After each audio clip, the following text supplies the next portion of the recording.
Bien, donc nous reprenons nos travaux. Notre intervenant maintenant est Stéphane Feuillat, qui, en principe, enfin, fait partie de ceux qu'on ne présente plus, mais enfin bon, disons que pour les collègues qui viennent de l'étranger, peut-être quelques mots de présentation, qui est ancien élève de l'École normale supérieure de la rue d'Ulm, agrégé de lettres modernes, actuellement professeur en études de la Chine classique à l'université Paris-Cité. Il est spécialiste de littérature et de pensée de la Chine des Song, donc cette période qui va de 960 à 1279.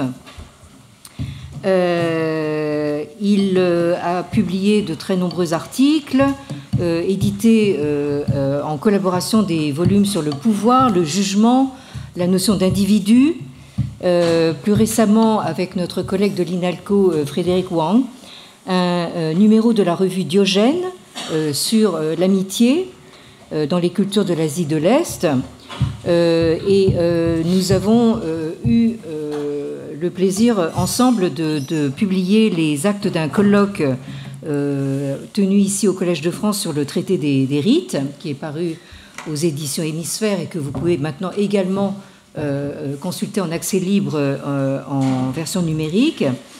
Il est traducteur et en fait co-directeur de notre fameuse collection des Budets chinois aux belles lettres, au sein de laquelle donc il a traduit plusieurs œuvres de Su-shi, donc des sons, des nouveaux propos, le Xinyu de Lu Jia avec Béatrice Laridon, ici présente, et également des pages sur la poésie des sons dans l'anthologie de la poésie chinoise de la bibliothèque de la Pléiade. Et il prépare actuellement une traduction annotée du Hua Shu, c'est-à-dire du livre des métamorphoses de Tan Qiao du Xe siècle, toujours dans cette collection des belles lettres. Voilà, alors donc j'aurais tendance en fait à dire un petit peu la même chose de Stéphane Feuillat que de Ron Sorcy, une sorte de wunderkind, et comme j'aime le dire, mais il déteste quand je dis ça, mais je le dis quand même, c'est le meilleur d'entre nous, voilà. Marvelous old man. Merci Anne de cette présentation. Merci tout d'abord aux deux organisateurs du colloque, Alberto Manguel et Anne Chang, que je remercie plus particulièrement encore pour m'avoir fait très tardivement fait une place dans ce colloque et très tardivement pour des raisons diverses et variées. Je n'ai pu travailler véritablement que très très tard et donc ma présence était relativement incertaine et Anne m'a permis en fait d'avoir une place ici.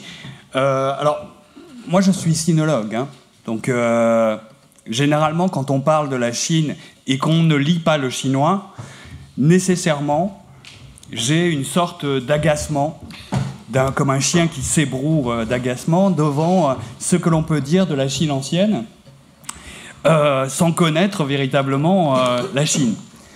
Alors c'est le cas pour l'essentiel de la littérature de non-sinologues que je lis sur la Chine, et ce n'est pas le cas avec Borges.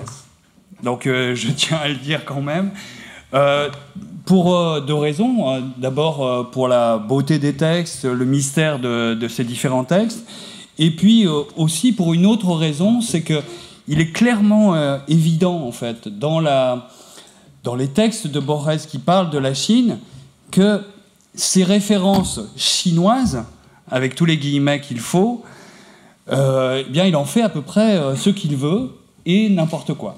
Donc c'est en cela que c'est très très amusant, très intéressant et assez passionnant de voir à quel point en fait cette culture ancienne chinoise passe par des filtres qui sont propres à la pensée de Borges pour devenir quelque chose de véritablement universel. Comme le disait Alberto Manguel tout à l'heure, c'était La Chine, pour Borges, c'est une partie du monde, tout simplement. Les Chinois sont comme tous les autres hommes de la Terre, et effectivement, il n'y a pas une altérité radicale qui serait propre à la Chine, comme beaucoup ont eu tendance, beaucoup trop de personnes ont eu tendance à l'affirmer.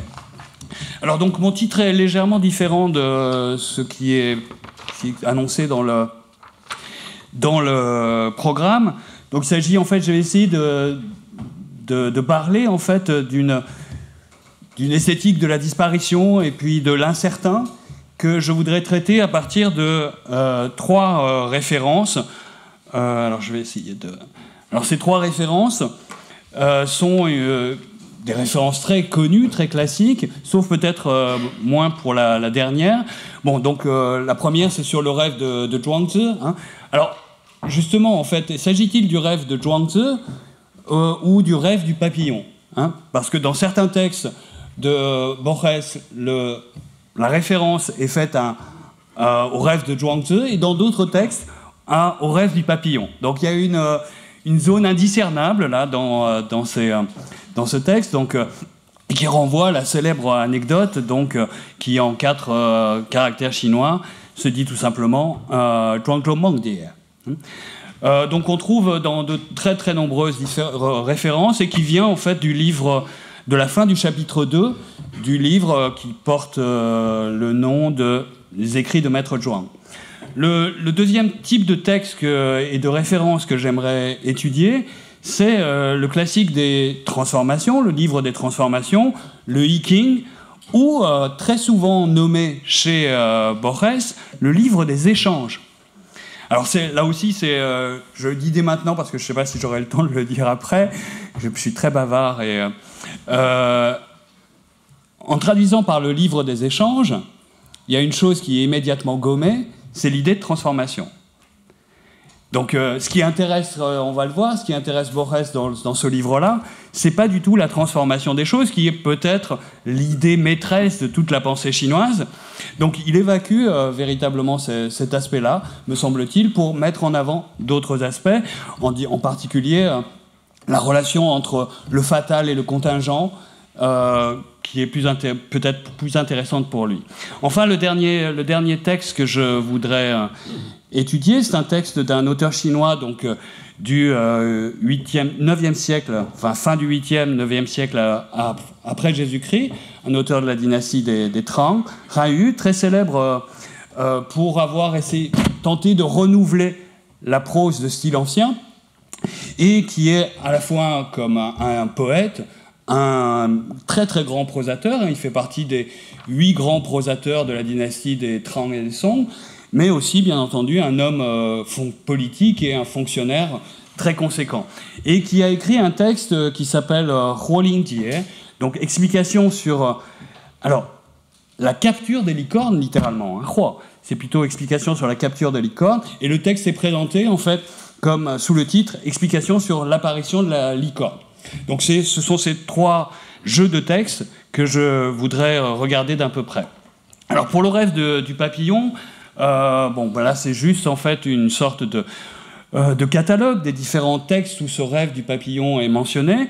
Donc il y a au moins 4 poèmes, donc des poèmes de la fin de sa vie que Borges a sans doute dicté, donc qu'on trouve dans la Monnaie de fer, Signe dans la Monnaie de fer, Les causes dans les histoires de la nuit, La canne de lac et La brioche dans le même recueil, Poèmes d'amour traduit en français. Alors il s'agit juste en fait de mentions. On mentionne simplement dans ces poèmes le rêve de Zhuangzi, comme si c'était une chose très très connue et qui ne méritait pas véritablement d'explication particulière.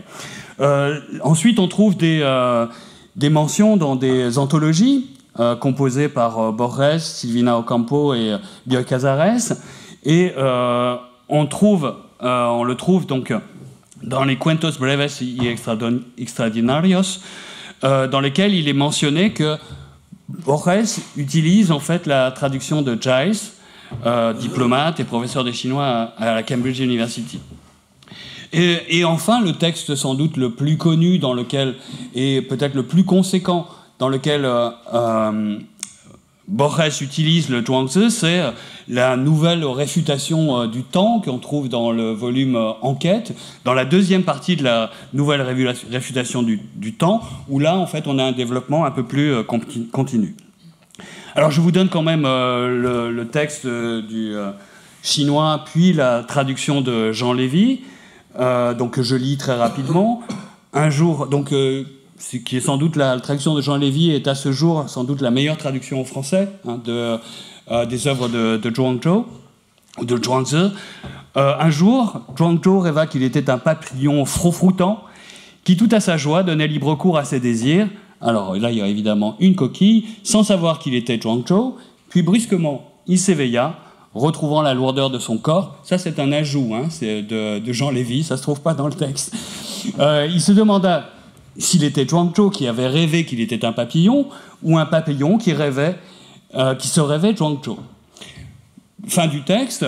Donc, le texte dit Zhou yu hu ye, zebi au fun. Donc, littéralement, en fait, il y a certainement une différence entre Zhuangzhou et un papillon, mais telle est la transformation des êtres.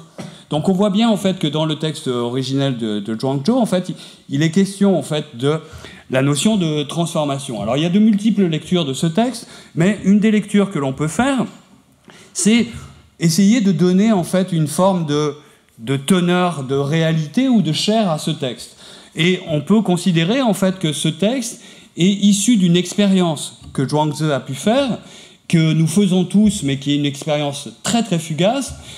C'est le moment en fait très délicat dans lequel on n'est plus tout à fait dans le rêve et on n'est pas encore tout à fait dans la veille. Ça a dû vous arriver de vous poser la question de savoir est-ce que je suis encore dans le rêve que j'ai fait ou est-ce que je suis déjà passé en fait à l'état de veille. Et si on lit le texte de cette manière, puisque on a pris l'habitude dans les études sinologiques depuis les travaux de Jean Bitter de repérer dans les textes chinois des expériences, et en particulier dans le Zhuangzi des expériences communes, en fait, eh bien, en fait, ce texte-là renverrait à cette expérience tout à fait simple et banale, mais plus largement pointerait sur une sorte d'instabilité foncière de la réalité. C'est-à-dire, qu'est-ce qui est réel, au fond, qu'est-ce qui ne l'est pas ? Est-ce qu'effectivement, c'est Zhuangzi qui rêve qu'il a été un papillon, ou s'il est un papillon qui rêve qu'il est Zhuangzi ? Alors, voilà, c'est un petit peu l'analyse que l'on peut faire, en fait, de ce texte, aujourd'hui, quand on est, comme moi, un sinologue, avec tout ce que ça comporte de limitation. Je vous donne en fait ici le texte de Giles, qu'a lu donc Borges. Et comme vous voyez, le texte est assez long et le texte insiste sur une des caractéristiques du texte de Zhuangzhou, c'est-à-dire en fait la description même très sommaire du papillon, qui effectivement va et vient doucement, volette doucement. Et c'est une des caractéristiques du texte. Ensuite, la fin du texte, donc ce qui est traduit par ce que le texte chinois dit désigne clairement comme une transformation des choses, passage d'un état à un autre état, et vice-versa. Ce qui est dans le texte de Zhuangzi, transformation des choses, est traduit ici par métempsychose. C'est une traduction assez éloignée. Mais c'est a priori celle qu'a lu Borges. Borges. Alors, ce texte, j'ai donné en fait quelques références en espagnol, mais ça se lit très très simplement.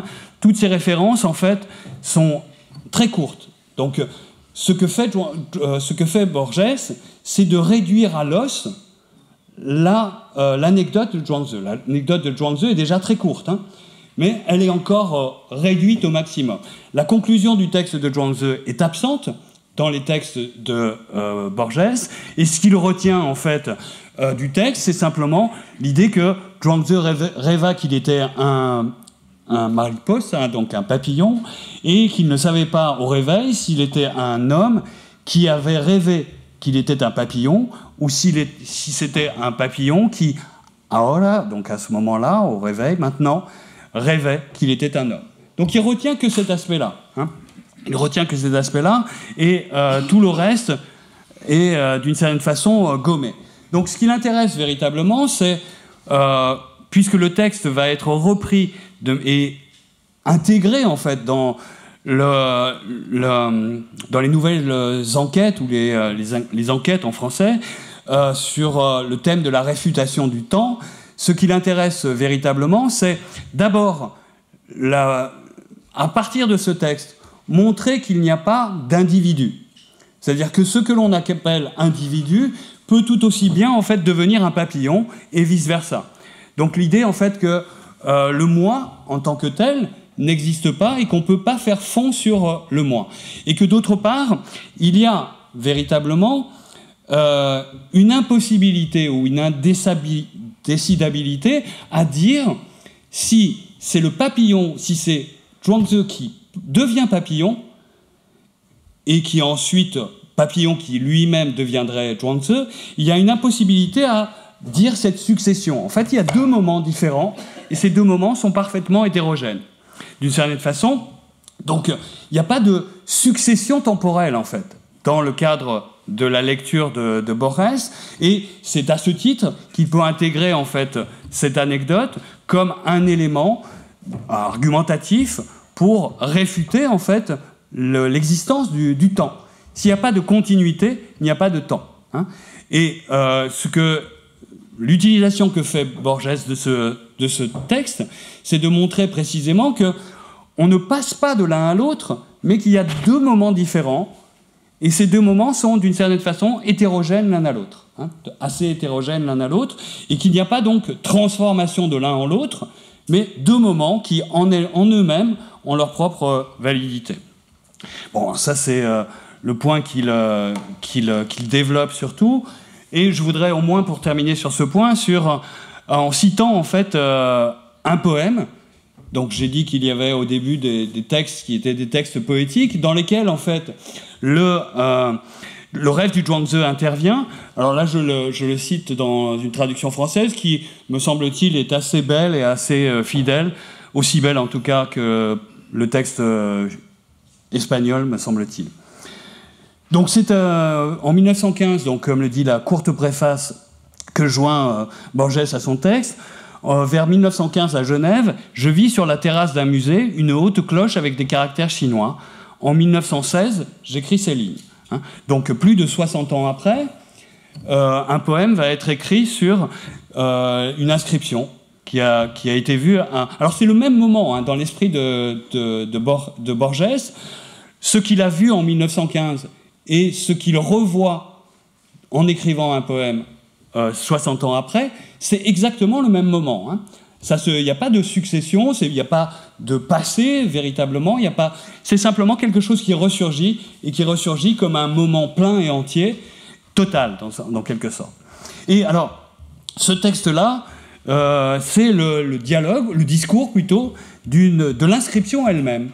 C'est l'inscription qui parle à Borges et qui dit « Indéchiffré et seul, je me sais, capable d'être aux vagues de la nuit, une prière de bronze, ou la phrase, où tient le goût de la vie ou d'un soir, le rêve de Zhuangzi, que déjà tu connais, ou une date banale, peut-être une parabole ou un vaste empereur devenu quelques syllabes, ou l'univers, ou ton nom secret, ou cette énigme dont tu chercheras en vain le mot au long du temps et de ces jours. Je puis tout être, laisse-moi dans l'ombre. » Bon, le poème est magnifique, hein, c'est vraiment un très très beau poème qui indique bien en fait que tout peut être tout à la fois. Hein, tout peut être tout à la fois. Alors ça, peut-être que Borges a tiré cette idée en fait de certaines sectes de la pensée bouddhique dans lesquelles tout est en tout, hein, donc en particulier la secte de la guirlande de fleurs, mais je pense que c'est une idée aussi qui lui est profondément original et personnel. Hein. Et comme vous le voyez, en fait, le rêve de Zhuangzi ici intervient simplement comme une sorte de signal, et pas autre chose qu'un signal, en fait. Le signal, effectivement, que la réalité, ou la soi-disant réalité, est en fait construite sur du sable et que tout, effectivement, peut devenir tout autre chose. Donc c'est un petit peu l'usage que, en tout cas, moi-même, je lis dans l'utilisation que fait Borges du rêve. Alors je passe, je ne sais pas déjà combien de temps j'ai utilisé, mais il me restait encore peut-être une dizaine de minutes, je vais aller assez vite. Le deuxième texte, c'est le texte très célèbre, le classique du changement, le I Ching, donc, qui intervient dans au moins 3 passages, donc, dans un poème intitulé « Toi », où il est question, en fait, non pas en fait, à proprement parler du classique du changement, mais de celui qui a écrit le classique du changement. Et le poème commence par « Un seul homme est né », un seul homme est mort sur la terre. Et toute la suite du poème va consister en fait à présenter différents personnages qui sont ce seul homme qui a existé sur la terre. Donc pas d'individualité, tout homme est le seul homme, tout homme est tout homme. Donc ça c'est... Ensuite vous avez un autre texte qui est aussi un poème qui est recueilli dans dans la Monnaie de fer, donc un poème tardif, pour une version du I Ching, donc je lirai plus précisément. Et puis, il y a évidemment la présence du classique du changement dans ce texte intitulé Sur les classiques, que l'on trouve dans les enquêtes et qui clôt véritablement le volume des enquêtes ou des nouvelles inquisitions de Borges. Donc, alors, on commence par les classiques et...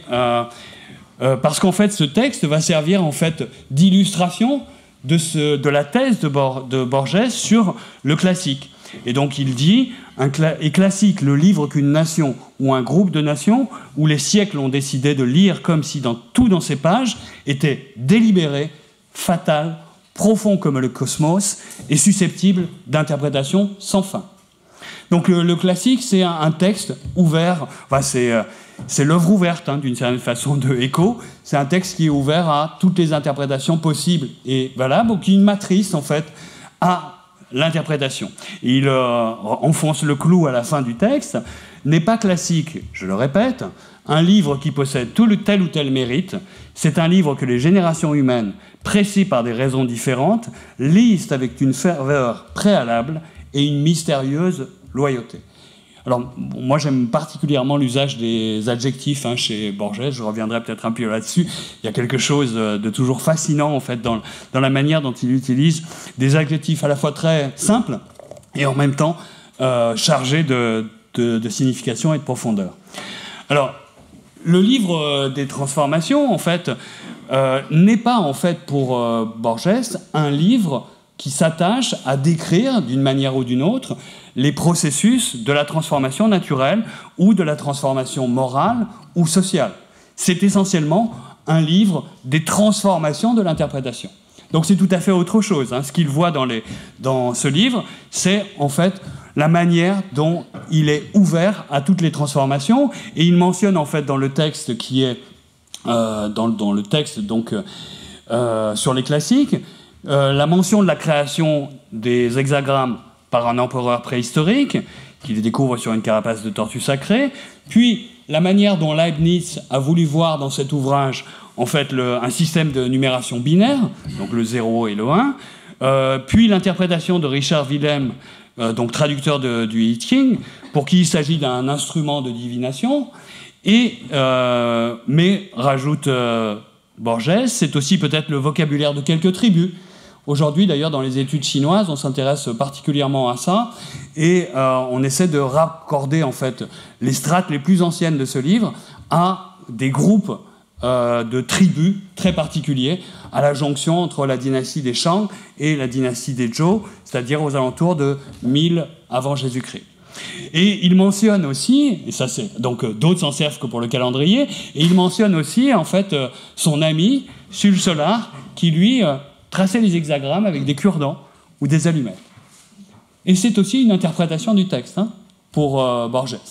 Donc en fait, il illustre ainsi la caractéristique principale du classique selon lui, c'est-à-dire la multiplicité possible des interprétations. Donc ça c'est le texte. Au cours de sa lecture, Bon, il décrit un petit peu ce texte. Hein, alors, j'ai pas parlé du classique du changement, mais j'imagine que vous en avez une idée. Hein. Le hiking a été très célèbre dans les années 70, dans la génération beatnik, donc peut-être que certains d'entre vous l'ont tiré. C'est un ouvrage composé de 64 figures, donc qui se lisent de bas en haut, avec deux régimes de figures, les traits pleins, qui évoque le yang, l'énergie positive, et l'énergie de déploiement, en fait, et les traits yin, le trait brisé, qui évoque, elle, l'énergie de concentration. Hein. Alors, on traduit, on associe le yang au masculin, le yin au féminin. Bon, voilà. Les deux sont absolument nécessaires, complémentaires et hiérarchiques. Hein. Le masculin étant toujours supérieur au féminin. Alors, il mentionne, en fait, comment est fabriqué ce livre. Et il mentionne plus précisément, on peut les reconstruire à partir de ce qu'il en dit, l'un des schémas se compose de 2 lignes pleines, d'une ligne brisée et de 3 lignes pleines, verticalement disposées.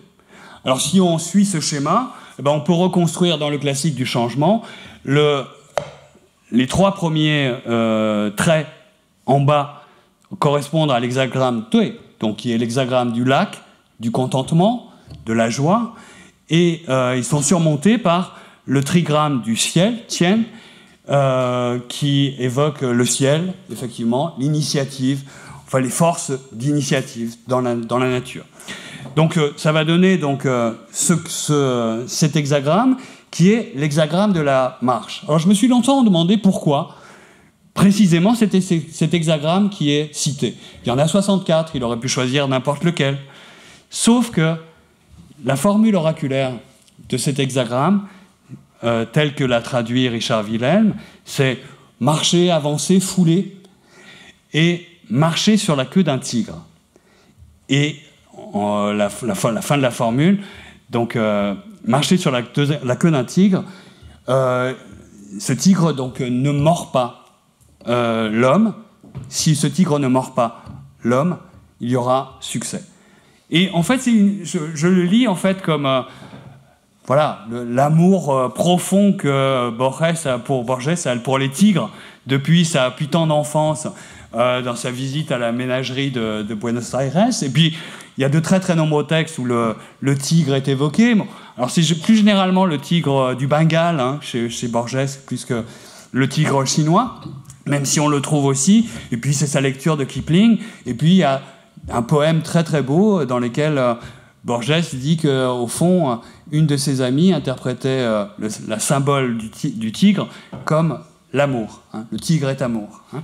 Et donc en fait, si on lit le texte et qu'on cherche un petit peu, on s'aperçoit que ce sont les propres tropismes de Borges qui apparaissent dans le choix qu'il fait des textes. Et alors ça n'apporte rien de plus à l'interprétation, mais c'est des petites trouvailles que les sinologues que je suis ont le plaisir à faire. Donc, alors je poursuis, et je termine sur un poème qui est tiré de la Rose profonde, là aussi un très très beau poème que je lis rapidement dans la traduction française. « L'avenir n'est pas moins irrévocable que le passé de fer, rien qui ne soit une lettre muette de la loi, dans ce livre du temps indéchiffrable. On ferme sa maison derrière soi, on sort tout en étant rentré, la vie est cette côte à gravir et gravie. Rien ne t'a dit adieu, tout est à toi, ne te rends pas. Si le cachot est sombre et partout clos d'un dur fer incessant, prévois la faille à ce recoin de l'ombre, la fine fente, un aplomb négligent.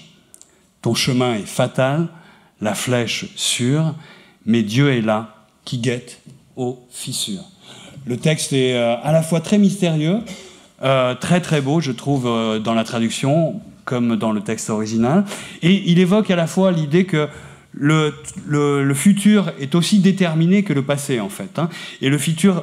Alors, est-ce qu'il est aussi déterminé que le passé, au sens où il n'y aurait rien d'autre à faire ?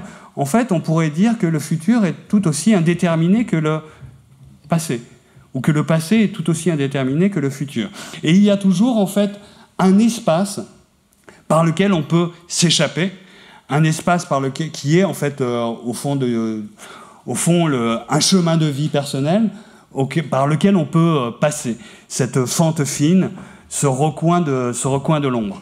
La mention du cachot est peut-être une référence au fait que, dans certaines traditions, une des strates du classique du changement est associée en fait au fondateur de la dynastie des Zhou, qui avait été enfermé par le dernier souverain de la dynastie. Enfin, en fait, c'est pas le dernier souverain, c'est le tyran, le dernier tyran de la dynastie précédente, et enfermé donc dans un cachot, dans une prison à Yoli, et il aurait ajouté, non, puisqu'il n'avait rien à faire dans cette prison, donc pour compliquer encore les choses, alors, il aurait rajouté aux 64 figures un nom pour chacune des figures et une formule oraculaire pour chacune des figures.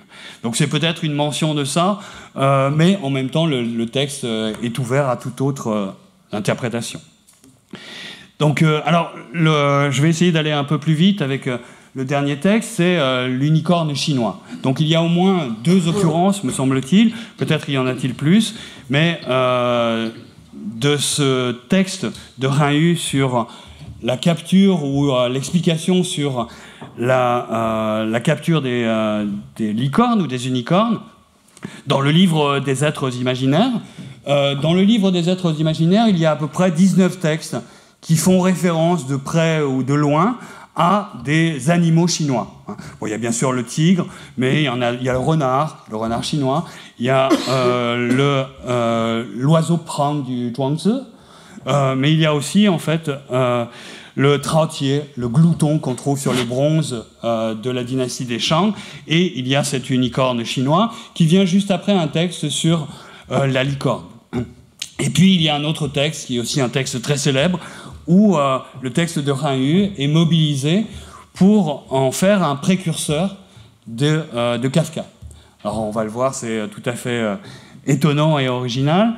Alors bon, je vous donne quand même peut-être quelques images, ça vous distraira de mon bavardage, de l'unicorne. Donc ça, c'est à gauche, vous avez une représentation qui date vraisemblablement de la dynastie des Han, mais on ne sait pas encore véritablement la dater, qui se trouve dans un musée à Baltimore. À droite, vous avez une représentation qui se trouve à l'entrée d'un temple donc très célèbre, le temple de Shaolin, pour ceux qui aiment le kung-fu, ils ont dû rencontrer ça. Vous avez une autre représentation sur la gauche, donc une représentation plus tardive, un bronze de la dynastie des Qing, donc de la fin du 19e. Vous avez à droite une représentation en fait du kirin, donc de la licorne, mais version japonaise, donc qui date, elle, de la période Edo, donc vraisemblablement ici 18e siècle. Et puis, alors je ne résiste pas à vous montrer un des avatars de la licorne chinoise aujourd'hui. C'est une capture d'écran tirée d'un film des franchises Marvel et Disney à destination du public chinois. Mais vous voyez cet animal qui est qui est apparemment monstrueux, a l'air quand même pénétré de bienveillance et d'humanité. Et il se trouve que l'unicorne chinois, le qilin, kirin en japonais, est généralement décrit comme ayant un corps de grand cerf, une queue de bœuf, le front d'un loup, les sabots d'un cheval. Donc ça apparaît dans le premier dictionnaire chinois qui date de l'an 100 de notre ère. Il est souvent dépeint, donc cette licorne est souvent dépeinte comme ayant des écailles de 5 couleurs. Alors il peut porter 1 corne, 2 cornes, 3 cornes, enfin ça c'est vraiment au choix, hein.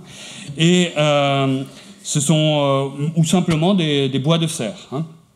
Alors il est considéré comme un symbole d'harmonie et comme un animal bienveillant ou, comme disent les Chinois, ren, c'est-à-dire humain, un animal humain. Pourquoi ? Parce qu'il marche sans fouler le sol, c'est-à-dire qu'il ne tue jamais aucun animal sous le pied de ses sabots, hein.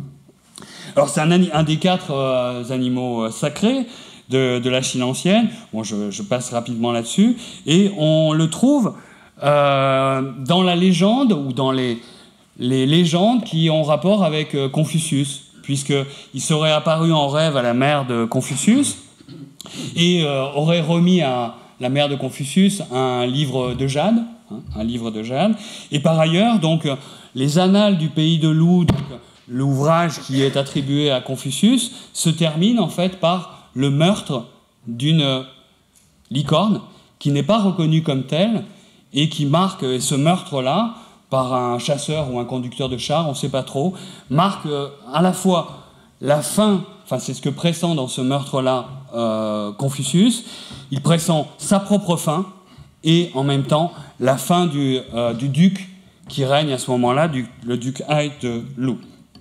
Alors je passe là-dessus. Alors essayons de voir assez rapidement ce que Borges en fait.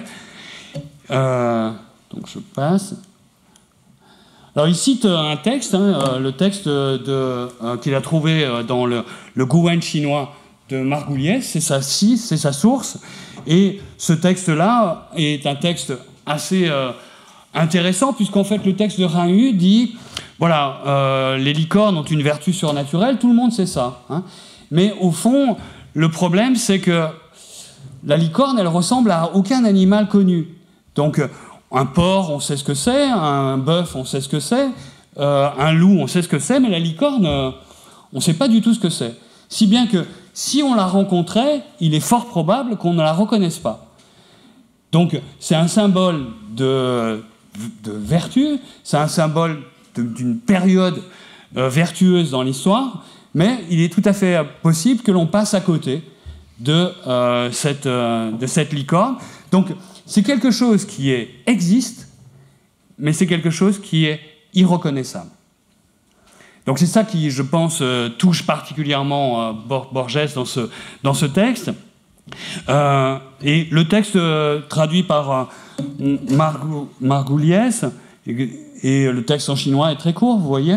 Ce texte est fait de beaucoup de répétitions, ce qui est en chinois une vertu de l'écriture, pas du tout un défaut, et beaucoup de répétitions, et il y a une forme de balancement qu'essaie de rendre la traduction de Margoulies, et que reprend donc avec quelques modifications dans une traduction au carré, Borges. Alors il reprend en fait en insistant sur le fait que son aspect ne se prête pas à une classification. Donc c'est un animal qui résiste à toute volonté encyclopédique, d'une certaine façon, de classification encyclopédique. Et le texte de Borges se termine « Il n'y a que la licorne que l'on ne puisse reconnaître ». Alors, il y a un fond, ce que met en avant le texte de Borges, à la fois dans les livres des êtres imaginaires et ensuite dans les enquêtes, c'est l'idée qu'il y a un fond d'indécidable concernant cet animal. Bon, les textes anciens le mentionnent, tous les classiques chinois anciens le mentionnent, mais au fond, on peut en faire une description, et de cette description, on ne pourra à aucun moment tirer la certitude qu'on l'a vu, qu'on le verra, ou qu'il existe véritablement dans le monde. À tel point qu'on peut se méprendre sur cet animal et le tuer comme si c'était un cerf, ou un bœuf, ou un porc, puisque c'est un mélange de tous ces animaux. Donc il y a quelque chose qui est... le texte de Rinhu laisse entendre que le caractère auspicieux de l'animal, sans être sujet à caution, peut être remis en question. Donc rien de stable, rien de sûr, précisément parce qu'il est inconnaissable, ou plutôt irreconnaissable. Alors, ce texte, ces caractéristiques-là sont reprises, je vais terminer très très rapidement, ces caractéristiques-là sont reprises dans le texte des précurseurs de Kafka, et bon, je ne reviens pas, c'est exactement, il cite en modifiant un petit peu la traduction de Margoulies, mais c'est le texte que l'on avait précédemment, et la question qui se pose, bon, on a affaire à une traduction souvenir ici, c'est pas une traduction littérale. Le texte est tardif, donc c'est vraisemblablement en fait un souvenir de la lecture qu'il avait faite du texte de Margoulies. Et il introduit en fait ce texte-là en disant voilà, au cours de mes lectures hasardeuses, au fond, j'ai noté quelques précurseurs de Kafka, et donc il insiste sur l'idée que bon, voilà, les précurseurs de Kafka, c'est quelque chose qu'il a fait au moment de lecture tout à fait hasardeuse. Il n'y a pas de plan concerté. Et il a introduit ce texte en disant voici le paragraphe mystérieux et tranquille qui m'a retenu. Et alors pour moi, et je vais terminer peut-être là-dessus, c'est ce mystérieux et tranquille qui m'intéresse. D'abord parce que je vois dans ce texte, la liaison de ces adjectifs, quelque chose qui est, à mon sens, caractéristique de l'usage des adjectifs chez Borges, à la fois, donc ils font appel à deux registres totalement différents. Le mystère, la dimension d'inconnu, mais aussi la sérénité, la tranquillité, dans lesquelles devrait s'écrire, en fait, pour Borges, peut-être tout texte. Donc, moi, j'y vois une sorte de zeugma qualificatif qui est peut-être, au fond, l'art même d'écrire de Borges, une sorte de naturel qui met le mystérieux dans le paysage des contes de l'enfance. Comme le disait encore Borges, pour ce texte-là, en quoi est-il un texte précurseur de Kafka ? Bien, il dit « L'affinité n'est pas du tout dans la forme, l'affinité est dans le ton, précisément dans ce ton mystérieux et tranquille, l'air de rien, qui porte au-delà des tristes contingences pour rejoindre le monde des archétypes platoniciens. » Alors, vous partez des archétypes platoniciens pour la Chine, un sinologue vous dira « Mais est-ce que c'est le scandale absolu, c'est l'horreur absolue ?» Mais bon, c'est l'intérêt de la pensée de Borges sur la Chine. Et au fond, voilà, finalement, en fait, la Chine, ça sert à quoi pour Borges ? Ça sert vraisemblablement à mettre de l'irréel dans le soi-disant réel et du réel dans l'irréel, je pense. Ça, c'est la leçon en fait, du rêve du Zhuangzi. Ça sert à montrer qu'en fait, il n'y a aucune stabilité véritablement à cette notion qu'on appelle le réel, que d'autre part, en fait, la Chine, c'est pour lui aussi, en fait, une forme ou un ton particulier. C'est ce que montre le texte de Ren Yu, un ton qui est un ton sans affect, sans pathos, d'une simplicité extrême, dont le vocabulaire est volontiers répétitif, mais qui rend possible en fait de nouveaux déploiements, de nouvelles bifurcations de formes. Et je pense que en fait, ce qui intéresse Borges à la fois dans la Chine et plus précisément dans le texte de Ren Yu, c'est cette retenue dans l'écriture, qui est par ailleurs en fait la valeur chinoise de l'écriture en Chine. L'écriture est d'autant plus belle qu'elle est au bord du trivial, au bord du plus commun, au bord du retenu, sans aucun effet de manche. Voilà, donc je m'arrête là-dessus et pardon d'avoir été, comme d'habitude, trop long.